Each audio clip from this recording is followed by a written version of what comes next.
Well, thanks everyone for coming. This is our second webinar we've done this year, and just the turnout has been amazing.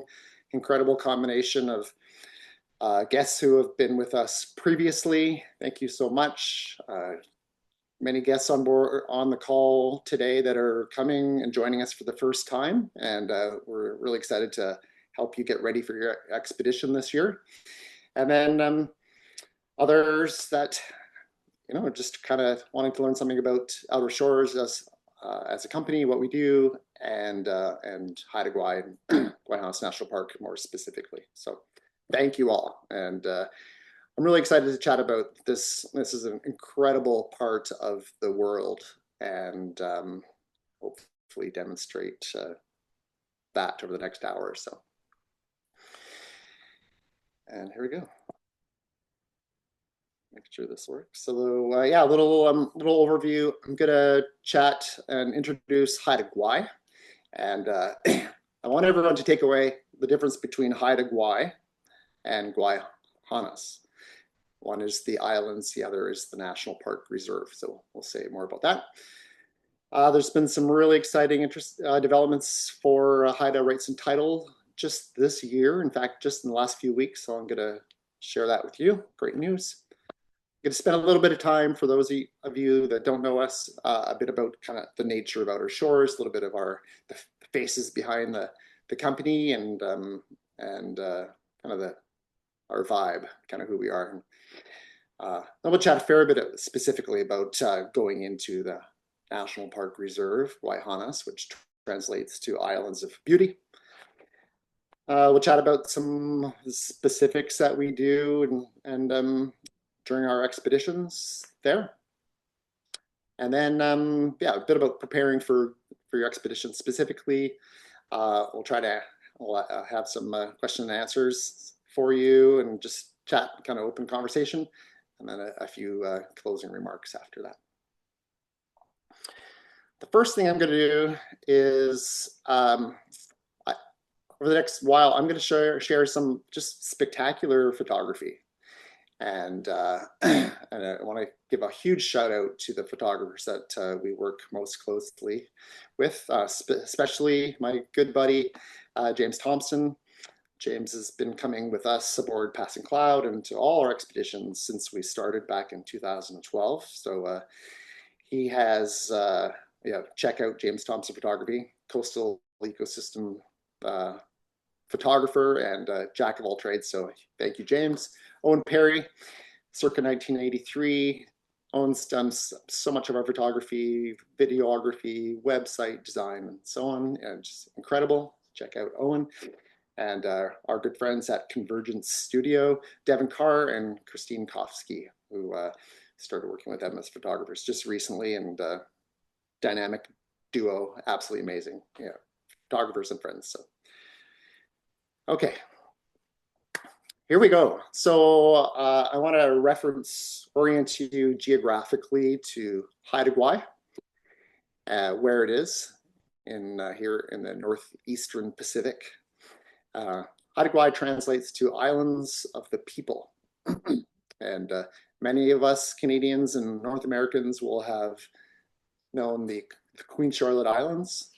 But that was just briefly the name, but that some people used, but the name Haida Gwaii goes back in millennia, and Canada back in 2010 formally recognized the name as Haida Gwaii, and everything has been changing back since that time. So Haida Gwaii, Islands of the People. Haida Gwaii is an island archipelago. It's located about 100 kilometers west of the BC mainland, depending on where you measure from exactly. So it's up there on the very northwest corner of the BC coast. In fact, if you were to stand on the north shore of North Beach, you're looking across Dixon Entrance, and you can see southeast Alaska from there. And if you were to get in a plane, for example, and draw a straight line between Vancouver, down here in the corner, straight up to Sandspit in the kind of the middle of the islands, it's about 800 kilometers. So it really is it's a long ways away. It's a remote island archipelago. And These islands have been isolated from the mainland and home to the Haida Nation for more than 14,000 years, and probably much longer. So there's lots of implications to that. During the last ice age, 15 or so thousand years or more, there was the sea level was a lot different, and the islands were connected by land. But as ice melted and tectonic activity changed, sea level rose dramatically, and so they've been sitting there isolated for a very long time. And that Hecate Strait is between Haida Gwaii and the mainland, and that's a pretty formidable barrier for travel back and forth, although Haida traditionally did that in their dugout canoes and went to the mainland quite frequently. And finally, because it has been isolated from the mainland and mainland ecosystems and species for so long, it's home to numerous endemic species and subspecies that are found nowhere else on Earth except Haida Gwaii. And so that's given it the name for many people to use as the Canadian Galapagos, or the equivalent to Canadian Galapagos. So that's where we are. And keep on scrolling and click. I've zoomed in here on Google Earth, turned it on the side so you can have a little bit closer look at the archipelago. So sorry if this messes with your compass brain, but there's two large islands, Graham Island to the north and Moresby Island to the south. You can barely see it here, but in the middle, the two islands are separated by what's called Skidegate Inlet and Skidegate Narrows. So they are in fact separated. You can navigate vessels, and people frequently do between the two islands. So that's a big piece of it. If you were to take a ruler and measure from end to end, Cape's just across the top from Cape St. James all the way up here to North Beach, it's about 300 kilometers, so it's substantial. Graham Island tends to be kind of quite a bit more flatter, and especially on that northeast corner, whereas Moresby Island is actually quite rugged and mountainous as we get further and further south. And it's important to remember that Haida Gwaii is sitting right on the edge of the continental shelf. In fact, you can go a couple miles from land in a boat off the west coast of Haida Gwaii down near the south, and it's suddenly more than a mile or mile deep. So this has a lot of implications for certainly tectonic activity and the reasons for that, but the types of species we see here, offshore pelagic species that you would typically only find much, much further than land. So that's part of the excitement, certainly as myself as a biologist, things that we get to see, and I'll mention that a little bit later on. In contrast to the east side, the east coast of Haida Gwaii, and it's separated from the mainland by Hecate Strait. The whole thing is relatively shallow. Very few parts of it are less than 500 feet deep. There's big chunks of it that are maybe 200 feet deep, very shallow. And that has lots of implications, both for the ecology of the area, but also sea conditions when you get big weather systems pushing through Hecate Strait and kicking up quite large waves in the winter months. So that's that. All right, and I thought the way I wanted to start this is by helping you imagine what you would have seen if you arrived in Haida Gwaii about 130, 140 years ago, and as several photographers did in sort of the late 1800s. So this is a picture from Dossiter. There's also George Dawson, amazing images from 1878. Richard Maynard also from 1890. If you arrived in these islands at that time and much longer before, you would have encountered and come across dozens of major Haida villages like this one. And this is showing a relatively small portion of the village. There's 1, 2, 3, 4, 5, 6, 6 or 7 longhouses here. some of the villages, for example, one of the ones that we visit in Gwaii, Haanas, we know that there were 24 longhouses in that particular village. In a given house, there would have been 20 to 50 people living in one of these homes. So think large populations. And then the other thing that stands out is these elaborately carved poles. During our time in Gwaii, Haanas, we will come across the remains and learn about the differences in a lot of these poles. But I want to point out to you here that these elaborate poles they're not art per se, but they're very utilitarian in the fact that, in the sense that each pole is a house frontal pole that denotes it's sort of a street post, the who's who of the different villages, who's related to who based on the crests that they've incorporated into their poles.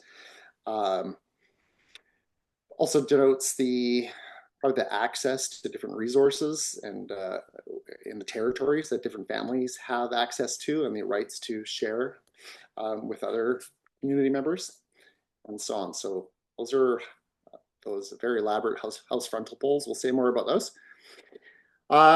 This is very important, another pole right center of the screen here. This is a mortuary pole. And it's hard to see here, but they're thicker and larger in diameter. And at the top, there's a plaque. And some of the others, you can just see there's a flat roof put on top. These are mortuary poles in that the remains of individuals of high status have been placed into a cedar bentwood box, placed into a cavity that's excavated into the thick end, that's the root end of the tree up top, and then a roof put on top as well. So I'll describe mortuary poles later on, and we certainly learn about during our time aboard. And then memorial poles, uncarved poles that may be raised for someone that's been lost at sea and there's no remains, and importantly, potlatch poles that share and kind of honor how many potlatches a chief has had during their lifetime. So just again, imagine dozens and dozens of huge villages like this across this incredible marine landscape. And here's another similar picture. And the thing I want to kind of transition to here is, as we look at this, is that the thing that's missing from this image are the people. Where is everybody? Well, by the time people, most Europeans arrived, and certainly when these photographs were taken in the late 1800s, Haida Gwaii had already gone through a century of waves of epidemics caused by infectious diseases brought by the arrival of Europeans. And populations declined dramatically, at least by 90% population decline. So villages have been abandoned. There was a lot of amalgamation going on as people moved in smallish population shrank in numbers and then consolidated in fewer and fewer villages. And so we think a lot about that when we're in Gwaii, Haanas. And what I want to reach to now is just that in the century following when these pictures were taken, there's been a lot of questions in Canada and British Columbia about Aboriginal title. Who owns these lands? What are the rights of the First Nations and Indigenous populations that have lived here for 15,000 years plus? And obviously it depends who you ask. But as I alluded to at the beginning, 2024 is a landmark year for the Haida Nation. They've been working through this process with the government of Canada for at least 25 years, I'm sure much longer. Maybe it's longer. And so two huge agreements just passed just a few weeks ago in November. The Big Tide Low Water Haida Tidal Lands Agreement between the Haida and the Canadian government was settled.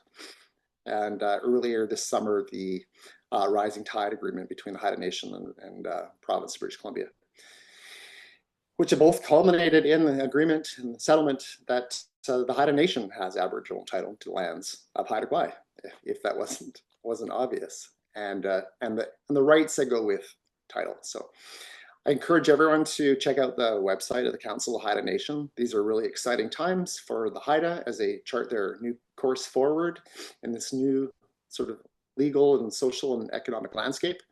And yeah, and certainly precedent setting for Canada and other Indigenous nations across our province and country. And, you know, I really want to point out that our expeditions into Gwaii Haanas give us the opportunity to go back in time 100 or 150 years approximately and get a glimpse of what these villages looked like at that time, because there are still standing house remains. There are still standing, these are the remains of mortuary poles way down in Skungwaii. And it helps us get a really ground truth that and help us get our heads around what a 14 or 15,000 year old plus culture looked like. And I make the point that, poles, well besides the poles, the cultural footprint and the archaeologists or anthropologists describe as lifeways and subsistence technologies of the Haida, they are ubiquitous across this landscape. And whether that's in the form of the remains of a stone tool that was constructed 10,700 years ago, or these wooden stake fish traps and fishing weirs and technology for collecting and harvesting fish that are between 900 and 1100 years old, amazing, these for wood, or culturally modified trees, CMTs, of various forms that were used for showing how, there are probably a couple hundred years that we can clearly see how cedar in particular was used for all aspects of Haida life. So, okay, that's the opener here. And as we start to think and get our heads around Haida Gwaii and Gwaii Haanas and the cultural footprint and legacy and future of Haida Gwaii. Okay, so I want to spend just a few minutes for those of you who don't know us and want to learn a little bit about Outer Shores and Outer Shores expeditions. And yeah, and say right up front, I appreciate so much all of you who do know us and have traveled with us before and are coming again, and those of you who are curious about getting to know us and maybe joining us one day. So the nature of Outer Shores. I love this picture. There's passing cloud down there in the corner. And this is at the very southernmost tip of Haida Gwaii at Cape St. James, and looking west offshore into that deep, literally deep abyss ocean. So a few just bullet points. We're an expedition travel company. We established it back in 2012. We have one vessel, the schooner Passing Cloud. We specialize in taking small groups, 6 guests. That might be 3 couples that may or may not know each other. It could be, we've done trips with 6 individuals that don't know each other, family groups of 6, all sorts of combinations. And then usually 3 or 4 crew members on board.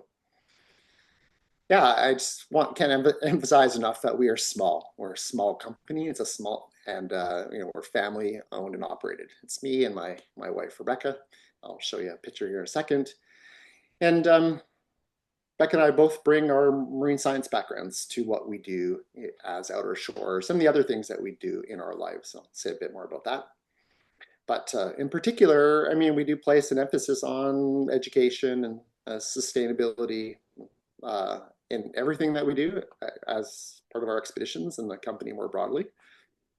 And we find that most of our guests coming on board would describe themselves as lifelong learners. Everyone's keen to learn and experience. We've been proudly carbon neutral essentially since the beginning back in 2013. And we've been honored with several awards recognizing our contributions and sustainability initiatives. So that's us in a nutshell.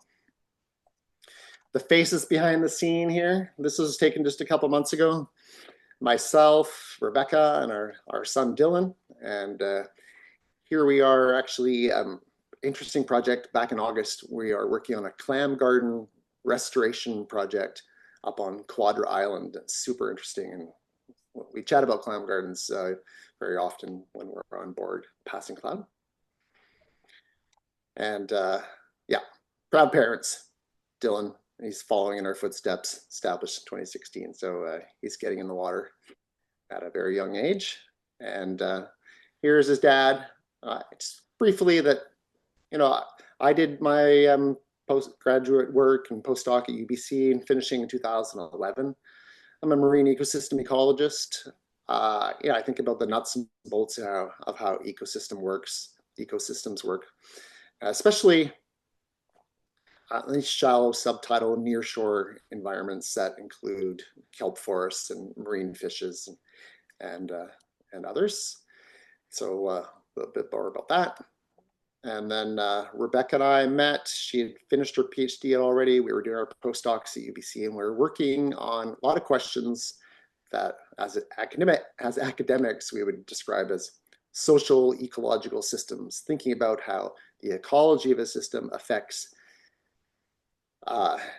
economics and societal kind of values, how these things change and interact. So another great picture by James Thompson. Thanks, James. And then, yeah, Beck and I we've been finishing up projects and been looking at sea otter recovery and reintroduction in BC. One of the things that we looked at was like, how does this change tourism activities and how does tourism benefit communities or not across throughout British Columbia? And our good friend, Dr. Lynn Lee, is working for Haanas now, and she's doing some really amazing work in Haanas as sea otters are just arriving here in Haanas after being extirpated for the last 150 years or so. So ecosystems are changing, and it's a pretty exciting time to be a marine ecologist there. And then, yeah, more broadly, our group at UBC recently, well, it seems like it was recently, back in 2020, kind of published this paper summarizing a lot of the work that we did, just kind of thinking about how all the costs and benefits of changes in ecosystems caused by sea otters, including how does it benefit tourism? What happens to carbon sequestration? How do fisheries change? And for example, as this predator returns. My main point really of sharing our background with you, is really just to highlight that we bring that background and kind of way of thinking and our curiosity about kind of the coast by, you know, what we do with outer shores, by connecting people with nature. You know, it's so powerful to help people get there, see these places and species and really understand them and connect them to other aspects of our lives. So, you know, hopefully that fosters in various ways conservation and stewardship.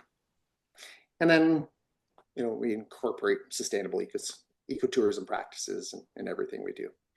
And again, one of my favorite images, just, you know, a beautiful day in Haanas. All right, a few things about the schooner Passing Cloud. She's about a 70-foot classic wooden schooner. Clicker here. And here's a nice view Christine and Devin took. This is Devin up in the masthead looking down on Passing Cloud back in April. She was designed by William James Rouet in Halifax, who's, you know, perhaps Canada's most famous naval architect. He designed the Canadian schooner Bluenose way back in 1921. And then near the end of his career, designed what would become the schooner Passing Cloud way back in 1945. And then recall that, well, yeah, Passing Cloud wasn't actually launched and built until the early 70s. Nice picture from above. You can see our solar panels on top of the wheelhouse, our guests down there in the aft deck having breakfast in the sun, and kayaks on deck. And Thanks, Devin and Christine.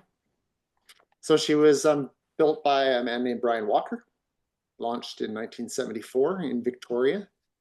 And she was, really reflects kind of a West Coast maritime heritage here.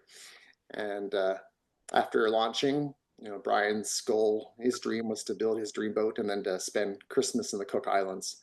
So they cruised, they raced, and they cruised offshore all through the South Pacific, at least two journeys there. So she's been all over the place. And then I want to highlight our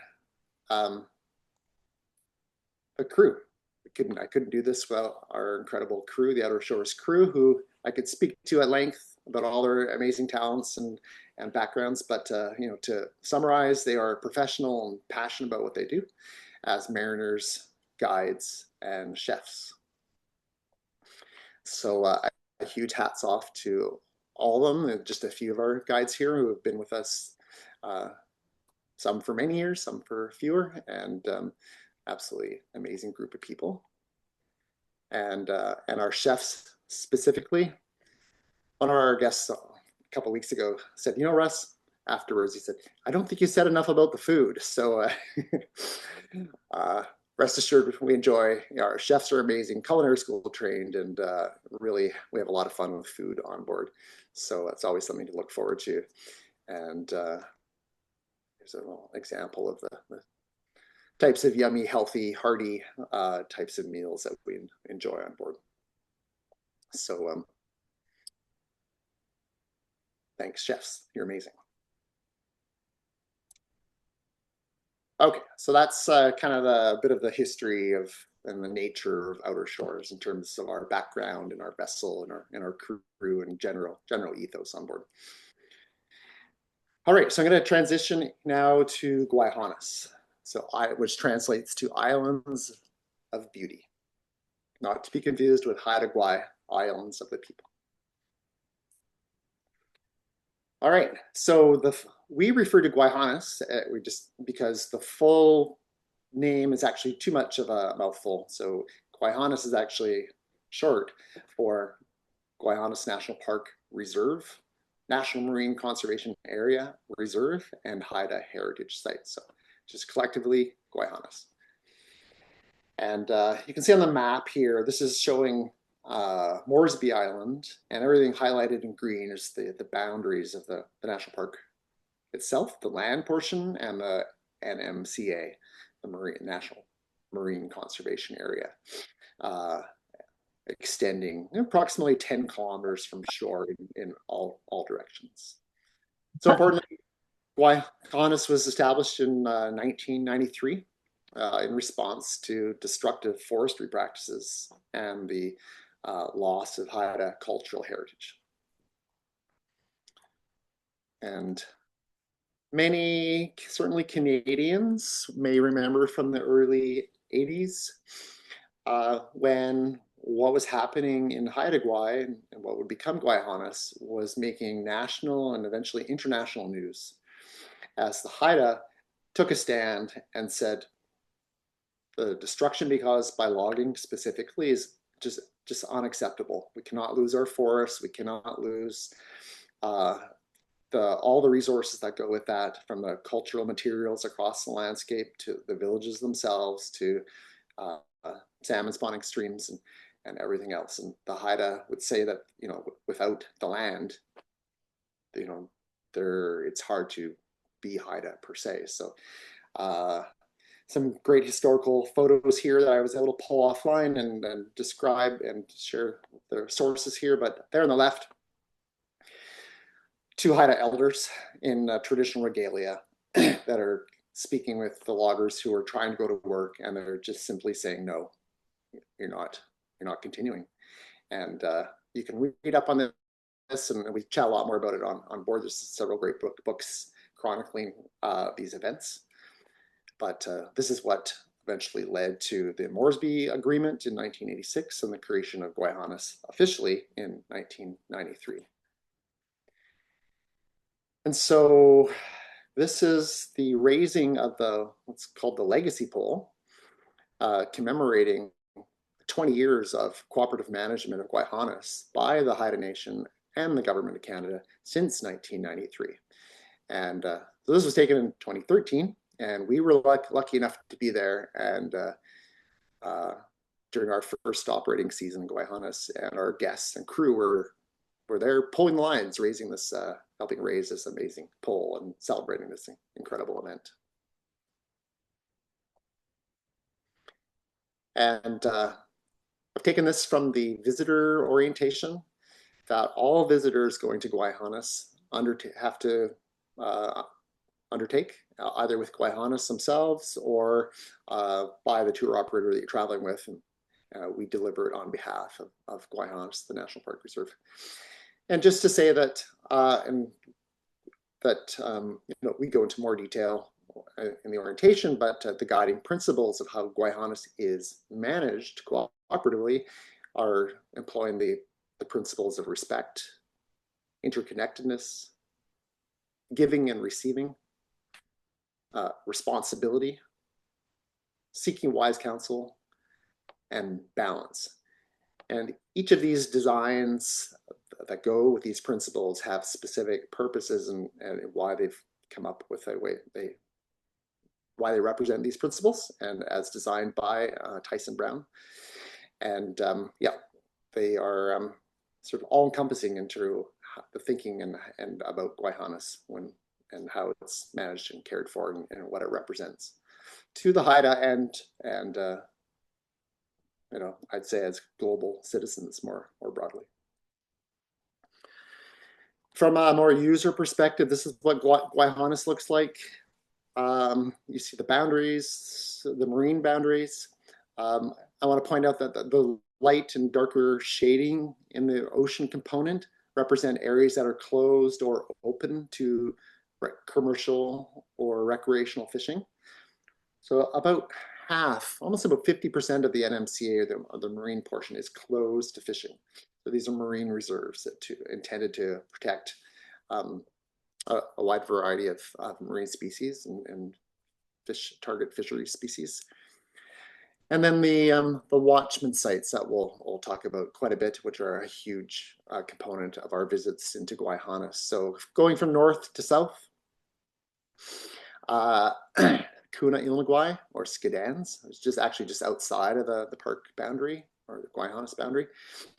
Tanu Ilnagwai, so known as Eelgrass Town. Windy Bay, this is Lyle Island. This is where the protests took place in the standoffs, and we'll say more about that. Hikia Gwaii. Hot Springs Island, and spectacular place, and I'll show you a few pictures there. And then working our way down Burnaby Narrows, I'm going to show you some pictures from Burnaby Narrows, and then all the way, weather permitting, if we can get all the way down to Skungwai, the UNESCO World Heritage Site of Skungwai. And it's out here on the southwest side of Gwaii Haanas. Very rarely we aren't able to get there because of weather, but the success rate is, in general, very, very, very high. We'd love to get all the way down to Cape St. James as possible, but that's certainly a less rare event, or rather a more rare event. So a few kind of just key points about Gwaii Haanas. It's one of the few protected areas in the world that protects literally from seafloor, deep sea trenches up to the mountaintops. So this is one of the key things, that there's a whole connection of layers of protection of multiple ecosystems that Gwaii Haanas captures and protects. Pretty amazing. And again, as Canadians and global citizens, we should be really proud that what's happened here to protect this amazing part of the world. The land portion of it captures about 1,500 square kilometers of land, and the National Marine Conservation Area, the NMCA, extends out and incorporates another 3,500 square kilometers of seabed.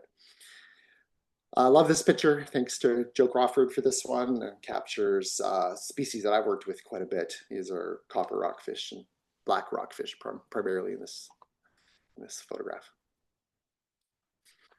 Gwaii protects some 5,000 or more species, marine species, from abalone to crazy ocean sunfish, to salmon sharks, blue sharks, fin whales, humpback whales, all sorts of wild marine species, big and small, and many of which we just don't get even a chance to see, right down to these, very delicate aggregating enemies that we find commonly in tide pools there. And there's an estimated 1.5 million seabirds that nest on the shores of Haida Gwaii more broadly. And in fact, it represents in many cases sort of significant portions of the entire global populations of seabirds that live in the North Pacific. These are tufted puffins that we're always excited to get a chance to have a look at.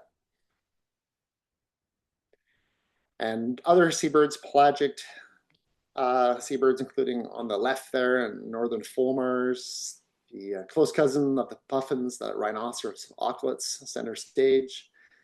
Bottom right, we get a chance to get down south or a little bit off the west side. We often get a peek at black-footed albatross.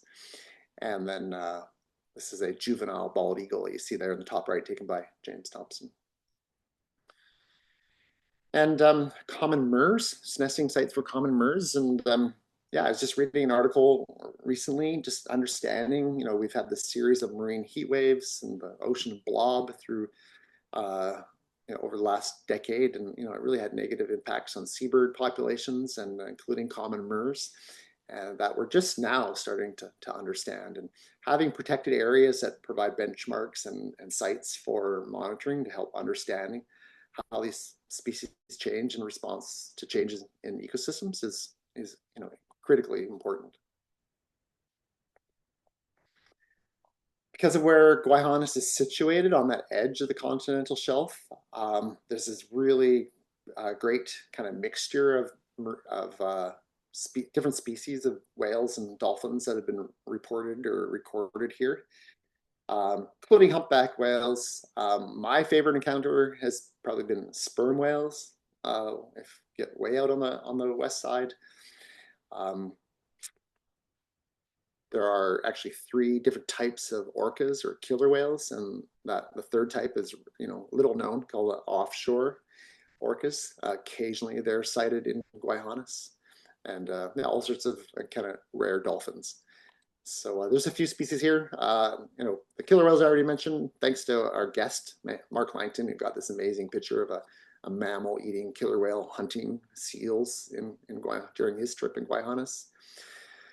Pacific white-sided dolphins are relatively common and playful and battle riding and acrobatic. And then here on the left, great picture by Owen Perry that it's a strange dolphin. It's quite large. It looks like a cross between a killer whale and or a dolphin and a beluga whale, if you get to see its full body and the shape of its head and so on. So again, they're associated with continental shelf offshore waters.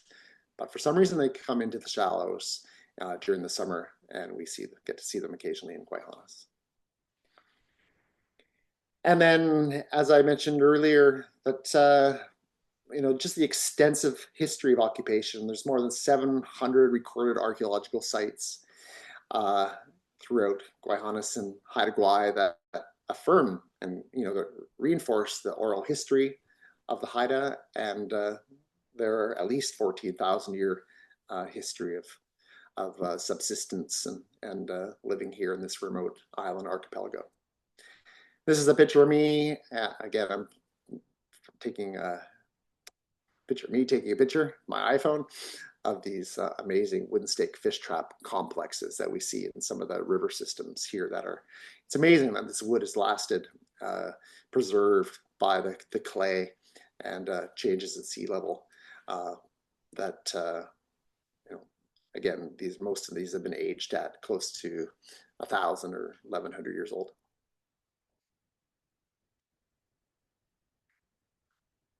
So what do we do? I think you're getting a sense for the types of things we're going to do, but to kind of speak to that a little bit more explicitly, as we visit Watchman sites and explore this amazing area. So, I think the first thing I want to just mention is that these really are, we don't have a schedule. We do our best, given the tides and the weather, to show you as many of the highlights as we possibly can fit in without exhausting everyone, as well as being open to surprises. And so as a captain, most days every day I will have a plan, but often that plan will go out the window as we encounter something amazing that we decide to spend our time with instead.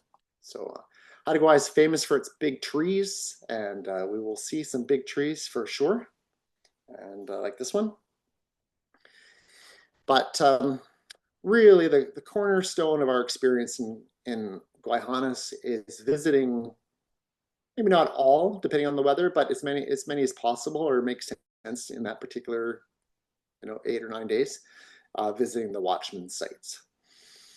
So there's the Haida Gwaii Watchman program, that the Watchmen are at each site that are maintaining the sites. They are literally, as it would sound, they are watching over and protecting the sites. They are visiting with the visitors and giving guided tours if it works for them to give a detailed guided visit of the particular site.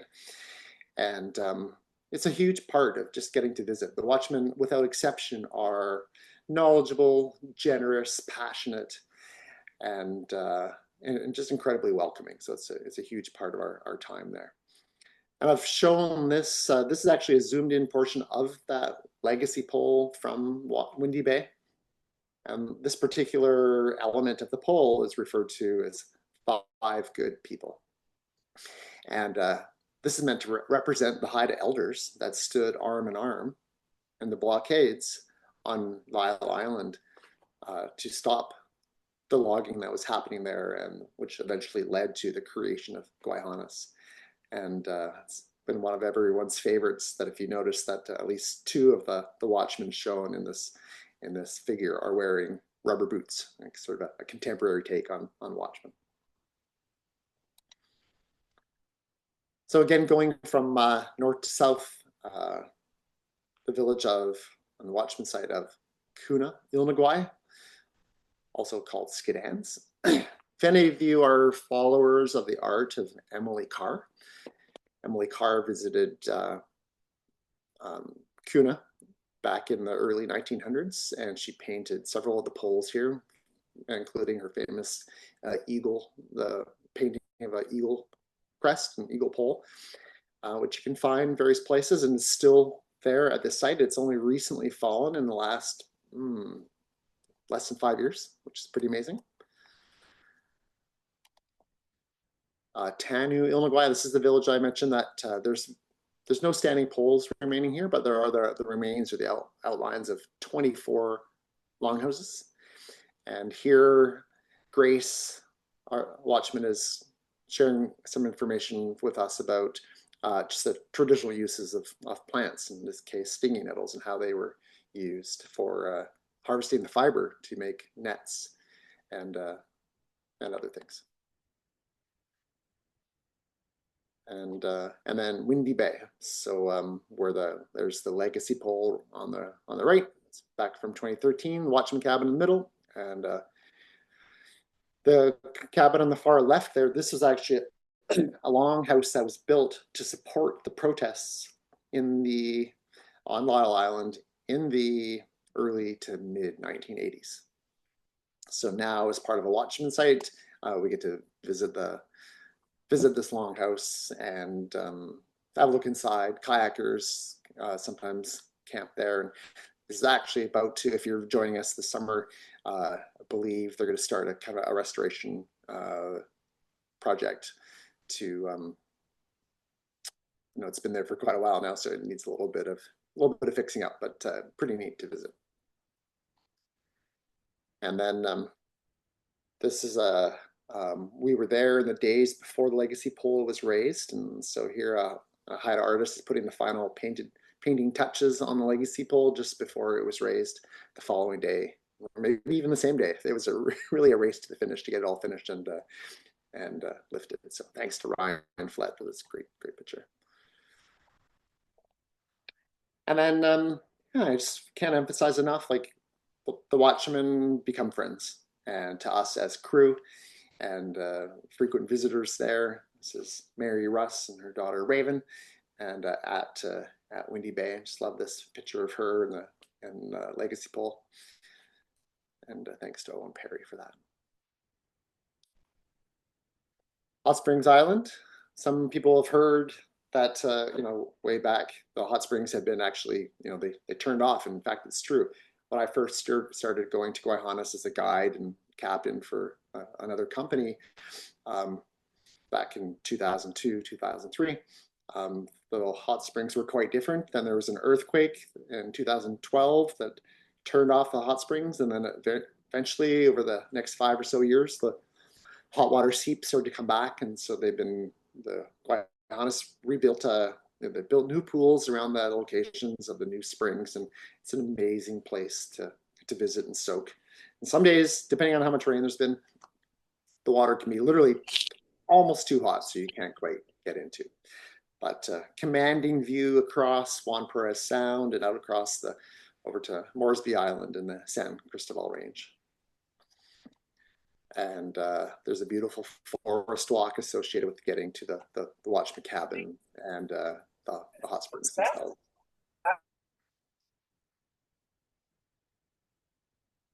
And then getting all the way down south to Skungwaii, we got to go around the very bottom end of Moresby Island in a narrow channel between Moresby Island and the small island of south, actually called Congit, or Kunga, pardon me, Congit Island, got it wrong.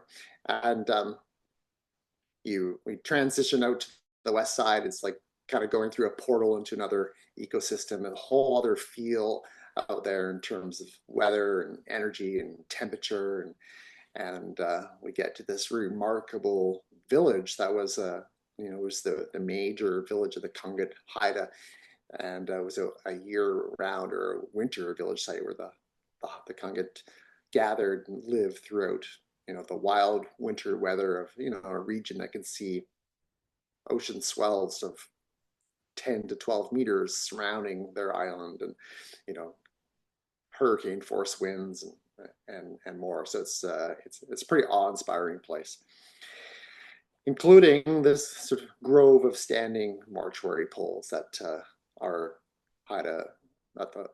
watchman Reg Watson here is guiding us through and helping us understand the nature of these poles.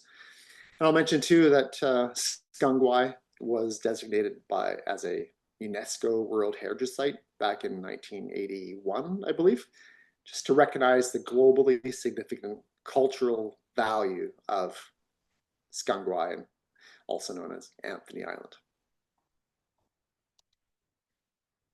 And yeah, it's great to just spend some time kind of soaking up the energy of this place and learning about the crests and the carvers, and thinking about what life looked like here in the past couple thousand years and its longer, deeper history.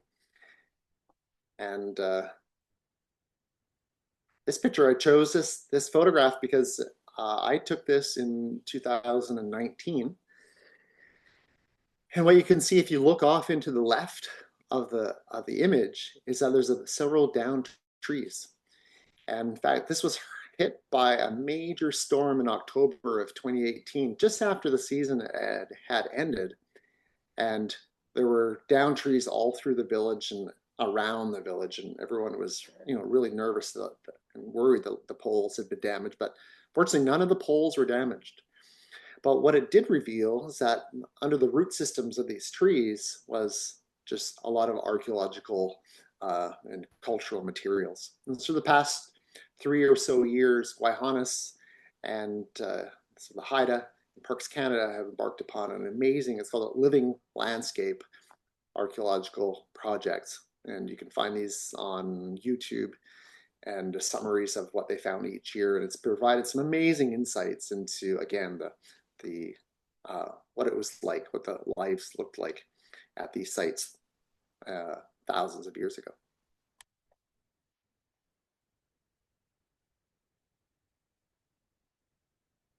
Of course, everyone coming on board loves to see, counter, view, and learn about wildlife, and certainly one of my favorite things as well. And so is thinking about how, like, seeing these amazing species, and also thinking about, if you were Haida, what were you eating? How were you capturing it? Where were you going? How were you cooking it? All these things. And so there's these things interact very, very closely. So again, this is a tufted puffin photograph from James Thompson. Beautiful. There are major sea lion populations and rookery sites that stellar sea lions come to females arrive in late May, early June to give birth.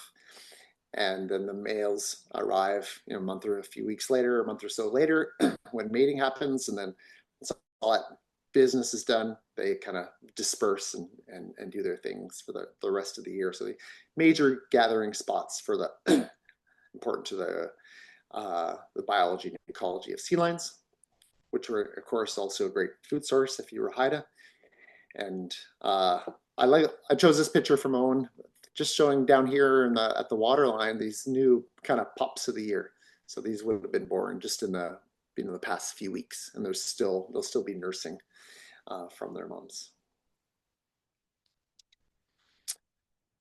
So I mentioned we get to see lots of whales in the area, and everything. Wildlife is always different from year to year, but great picture showing a humpback whale doing this sort of lunge feeding, its mouth open right here, and it's surrounded by rhinoceros auklets.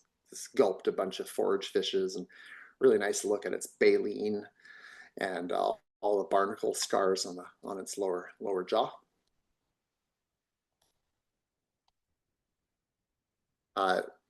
Amazing picture here from James, who this is an incredible behavior. This is a bald eagle that's taking advantage. The whales and the seabirds are herding together, these bait balls this is a small forage fish called sand lance, and making it dense enough so it's boiling to the surface, and then the eagles come in and manage to grab talons full of sand lance, and they hold it tightly, and it's pretty hard to eat, but they fly back to shore, and then they eat the fish and then come back for another round. So it's a pretty cool behavior, and James got this great picture. Yeah, and I want to emphasize that it's not all about marine species, of course. Haida Gwaii is home to one of 16 subspecies of black bears. And it's the largest of all the black bear subspecies, and it's known as Ursus americanus charlottei, known after the Queen Charlotte Islands. And so this is probably a 2-year-old bear. Yeah, it's worth pointing out that because of its isolation, black bears are now kind of the top land-based carnivore. There are no grizzly bears here, although there were early post-glacial period. There are no wolves, no cougars. Yeah, so they are the kind of the top marine predator. However, carnivore, omnivore, probably most well described.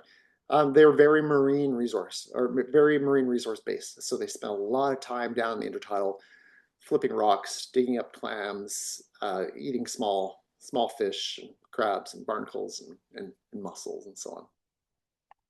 So we always look forward to getting a glimpse of this subspecies of black bear. And we will undoubtedly see a lot of these. This is Sitka black-tailed deer. And deer were introduced. This is a non-native species. They were introduced in about the 1940s as a food source for people living on Haida Gwaii. Unfortunately, it's had devastating effects because there are no predators to keep deer populations in check here. And so they would be described as hyper abundant, and they've had major impacts on forest ecosystems.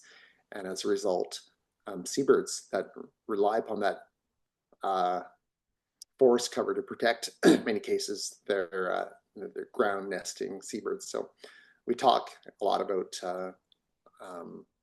deer and recent efforts to control deer populations and so on. So we'll say more about that when you get there. And then we do a lot of exploring by land. We do get ashore, probably more than a lot of the regions that we get to.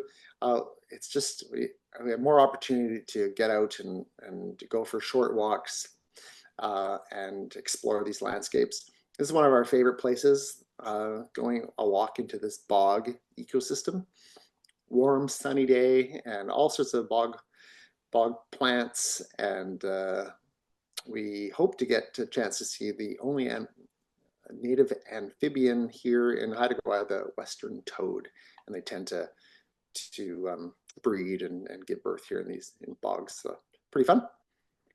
But just spending time in the forest and seeing some of these big trees, these massive western red cedar trees that are, Haida Gwaii is so famous for, and that the Haida have worked so hard to protect as monumental cedars, and that were used for, carving, building longhouses, building dugout canoes, everything, roofing material, clothing, and fishing gear, and so on and so on. So we'll talk a lot more about that, but again, awe-inspiring.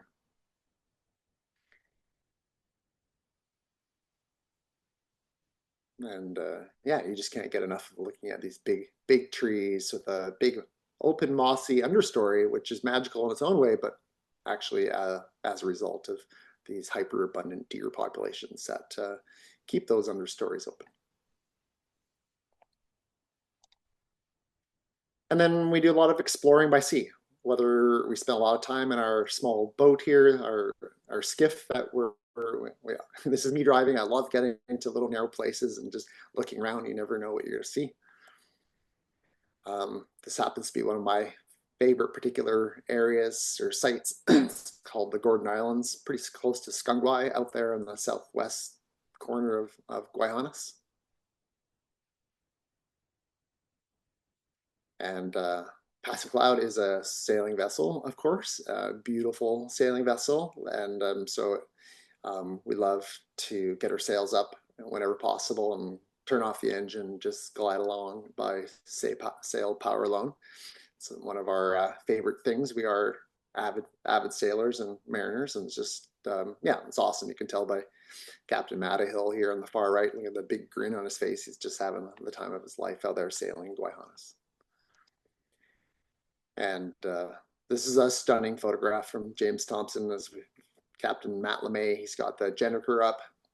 You might wonder where all the guests are on board. Well, they're all in the skiff, trying to keep up and take photos of Passive Cloud as she's cruising along there. So gives you a sense, San Cristobal mountain range in the background there. And, we're kind of just almost right out in front of Hot Springs Island on the other side. Thanks, James, for that one. Amazing.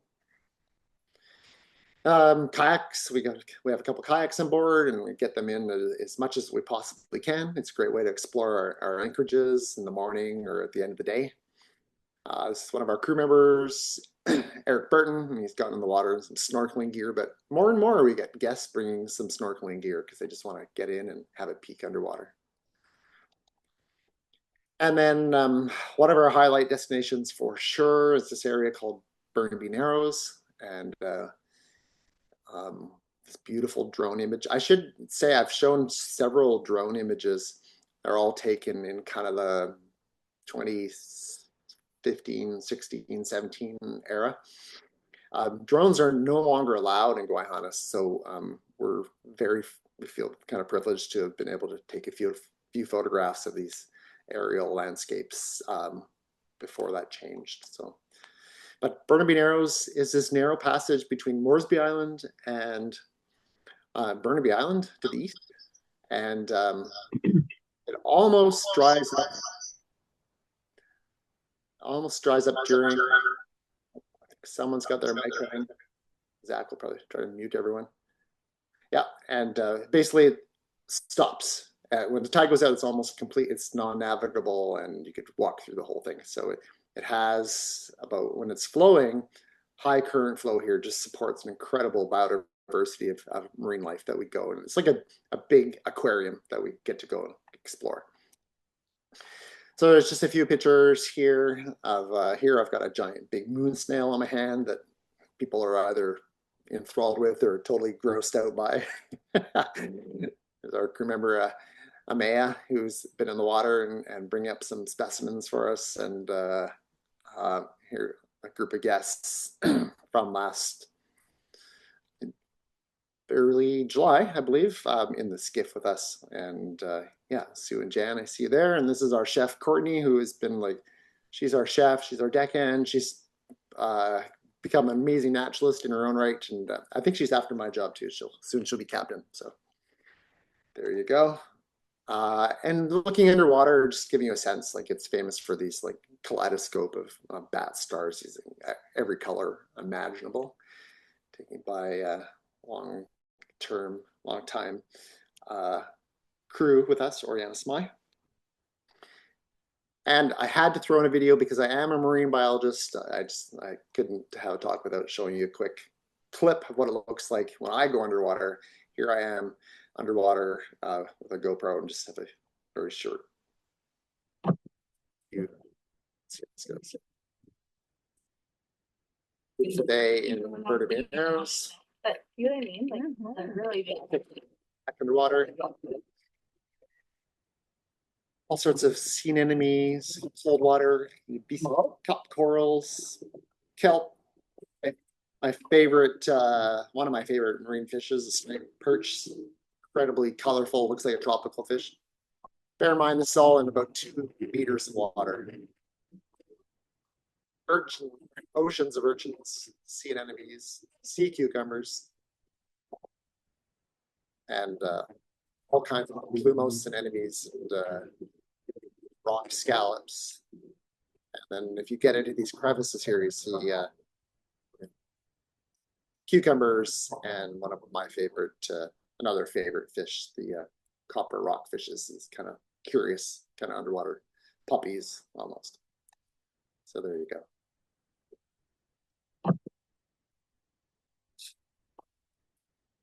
There. Okay, and I just want to kind of start moving towards the end here by just again highlighting that it really is the nature of what we do out there is really, it's unscripted. We have a, incredible knowledge of the area, and we work hard to try to get you to all our kind of favorite hotspot areas. But my personal goal continues to be, after spending more than 20 seasons in Haanas, is to try to get to someplace new every time, every week I get to spend out there. And almost every trip I'm successful at doing that. So there's a lot of exploring to be done in Haanas. And then you just never know what's going to pop up and literally pop up and kind of change your day. This is one of our favorite spots, if for everyone, if we can get down. This is the very southern tip, kind of, we're facing southeast here. This is Woodruff Bay, beautiful, tropical, like sandy beach. And everyone just kicks off their shoes and goes and explores or lays on the sand or looks at seashells or goes swimming or anything here. And then off in the distance in the top kind of left corner of the screen is Cape St. James itself and the Carroll Art Islands, which are the major seabird nesting sites there here in Haanas. So again, very hard to get to. By no means do we always get there every week, but it's always on our radar. We do our best if the weather permits. And just magical moments like this. This is what I call sunset over Flat Rock. This is ecologically, these are all seabirds buzzing around Flat Rock. Incredible place, incredible sunset here, and just golden light captured by Owen Perry. In contrast to, moonrise over Moresby. I would title this. James Thompson took this, so maybe he has a different name for it, but conjures certainly those feelings of art, Haida art, or West Coast art, like Roy Henry Vickers style. art and colors here. So we see these moments that it's just a privilege to get to take in. Okay, if you're coming this year or you're thinking about coming, a few details on how to get there. I will say that, or how to prepare. I will say that we are here to help you. We have all these questions that you'll be facing. How do I get there? And where do we stay? And when's the best time? And so on. We look forward to helping you prepare for your journey and expedition. We have dedicated guest portal page for each departure. So that includes all your key dates and for where you need to be, when, how to get there, where to stay, where to eat, and everything. So that's, and a detailed packing list and so on. So let us help you with that the best we can. And I'll also add that most of our guests, and we really encourage you, like you're coming all this way, spend 8 or 9 days with us on your expedition, but then most people stay a few more days, either before or after your expedition with us, because there's a lot to see and do, and it's not all just down in Gwaii, Haanas. So and we can give you some tips on what those things may be. But inevitably, yeah, most of our guests come up with Air Canada from Vancouver to Sandspit. You can fly with Pacific Coastal up to Masset. I'll show you on the next slide where a map is. Some of our guests, you might take a ferry. You might drive up through the interior of British Columbia, through Williams Lake, Prince George, Prince Rupert, get on a ferry, take the ferry across to Skidegate, and bring your own car or RV. We've had guests do that, and that's an amazing way if you have the time to do that.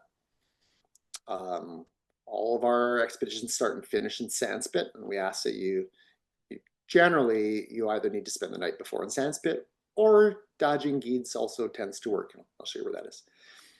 And we're there from mid-June to mid-August. These are the dog days of summer, and the least amount of rain. And wildlife is different every year, but I personally I love the early or the mid to late June summer solstice kind of period, for a time when it's like before the northwest winds have really kind of started to kick up.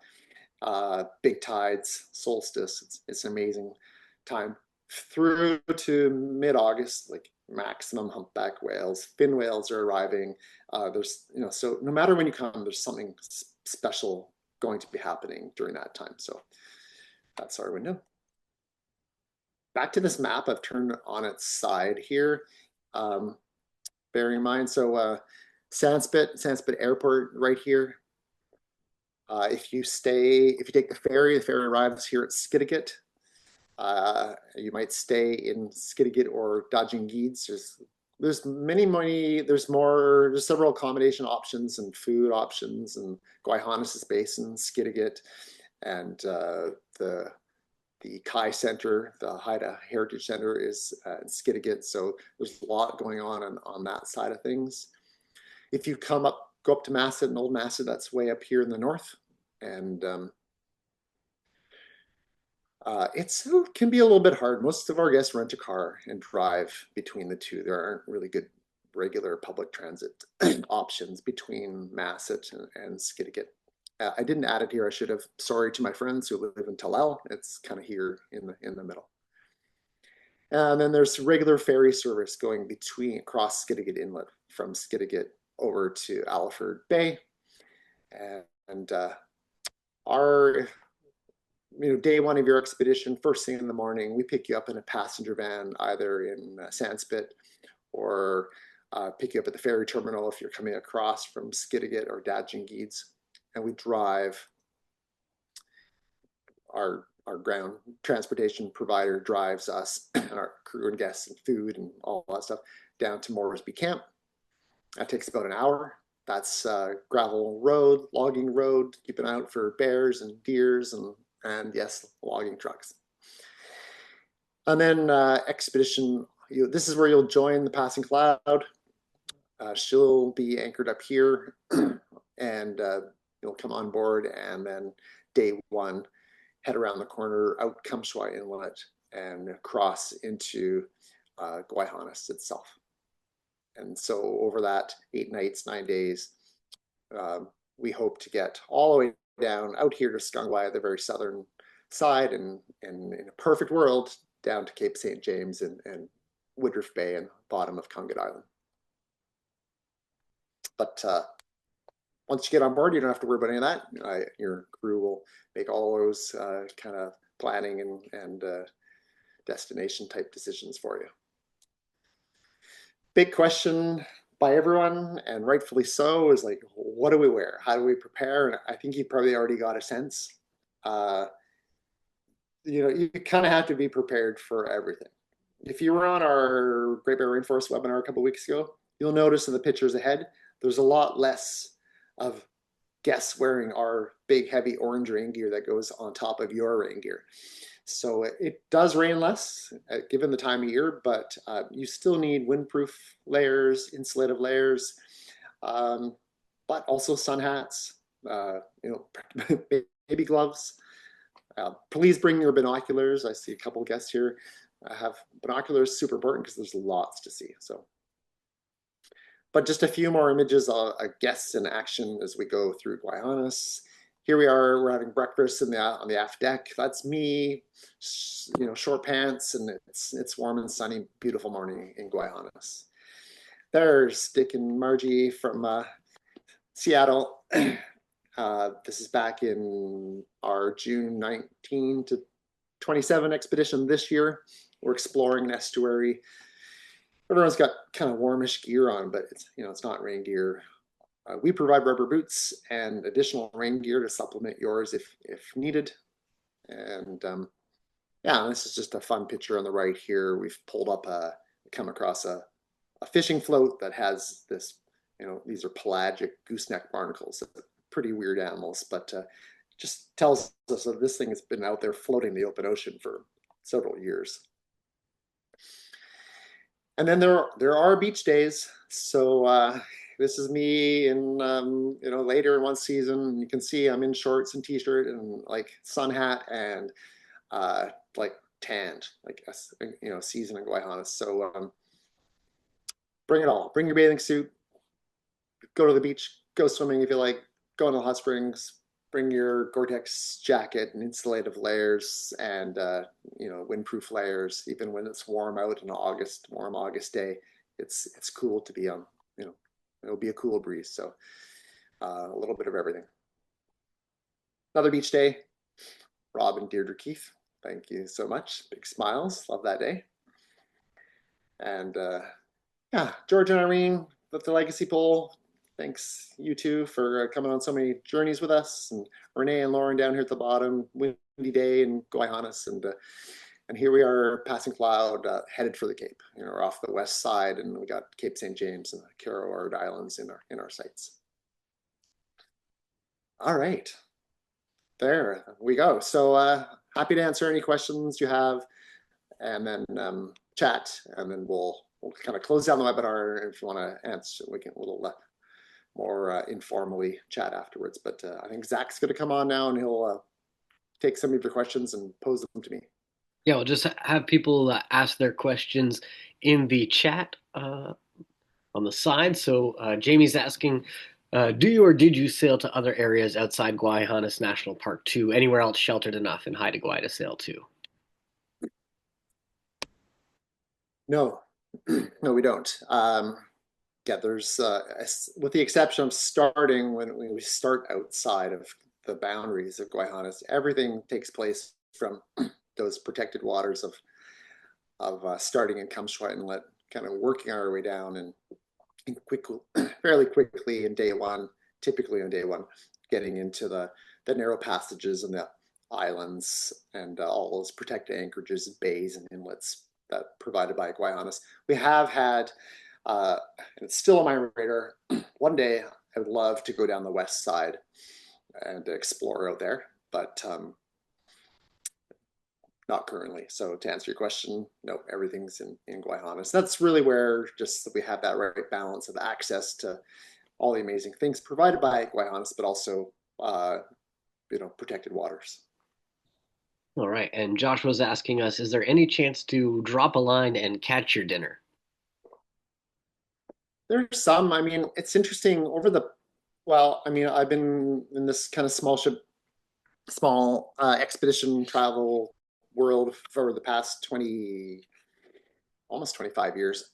And in the early days, it was a big part for most companies. We did a lot of fishing. And when I started Outer Shores, we did quite a bit of fishing. And but it's changed through time. And now we basically almost do no fishing.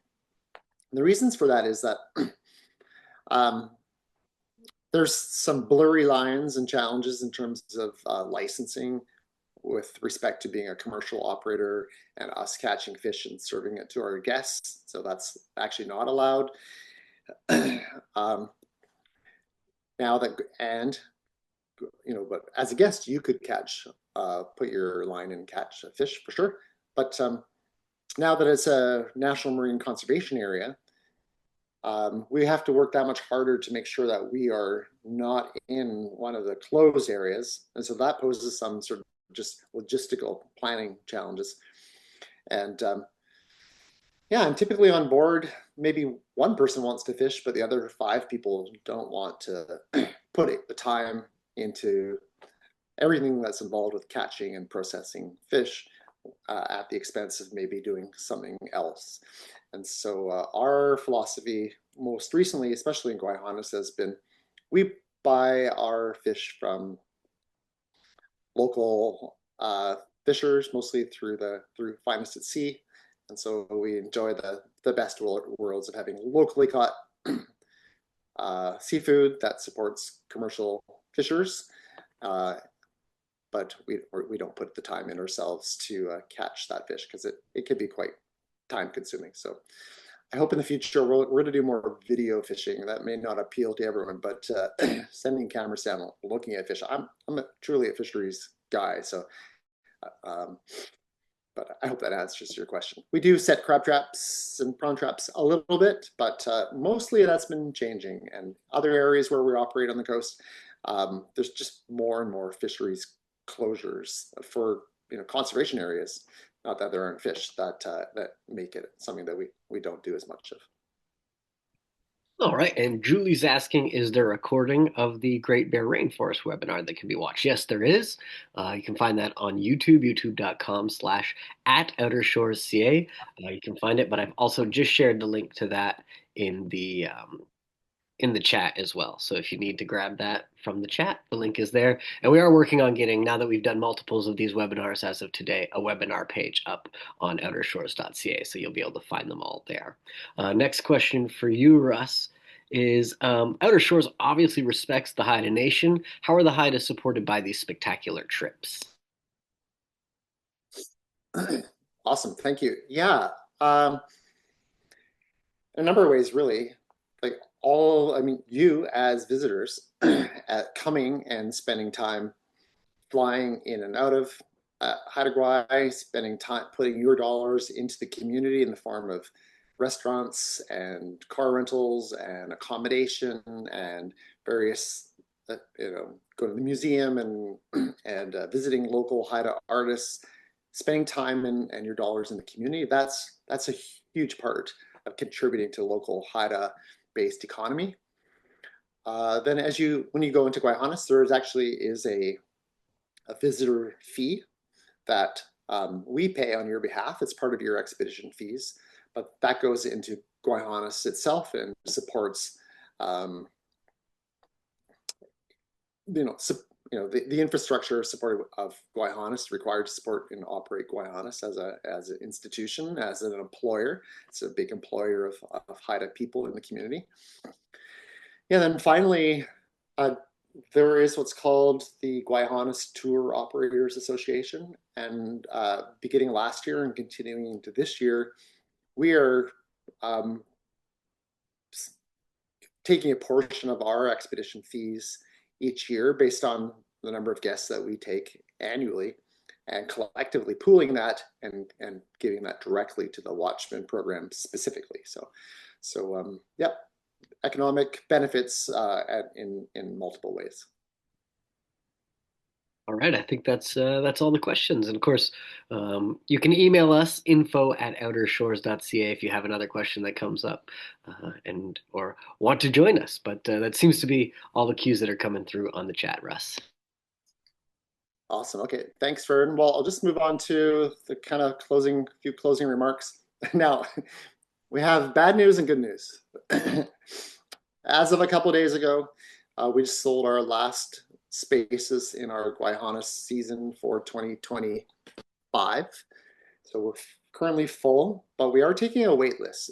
And please, if you're interested and available and coming this year, like please let us know and put yourself on our wait list because cancellations do happen, especially when people are booking so far out. So we would love to hear from you. Same situation for our fall Great Barrier Rainforest expeditions. But we do have some other opportunities for this year. We did add just recently 2 departures in the Gulf Islands and Salish Sea. These are shorter expeditions that take place in May. And we found that this is a great way for people that want to come on a shorter, less expensive, easier to get to kind of destination to try out. So there's lots of space in those 2 departures. Spring in the Great Barrier Rainforest, 2 spaces left. Spear Bear Explorer, we just did, we actually had a cancellation just a couple days ago, so there are 2 spaces that have just opened up for that. That's in late August. Our marine mammals of Northern Vancouver Island, amazing zone if you want to see killer whales, humpback whales, sea otter, sea lions, porpoises, dolphins. That first week of October is an incredible destination. There's just our 2 spaces left on that. And then yeah, joining us on our trip home at the end of the season from Northern Vancouver Island down to our home in the Cowichan Valley. There's still 4 spaces left on that. So there's that. Our 2026 schedule will be up in early January. And then we've been really having great turnout for these. We're going to do a few strictly kind of more informative webinars coming up, starting with our dear friend, Dr. Volker Dieck, and he's been studying killer whales on the BC coast and beyond. He's currently based in the UK, and he's been coming on Passing Cloud with us since we began. He's going to give us a webinar all about killer whale ecology and acoustics in January. We're just nailing down that weekend, so that'll probably come out this week. And so keep an eye out for that. And that's just learning about what's happening on the BC coast.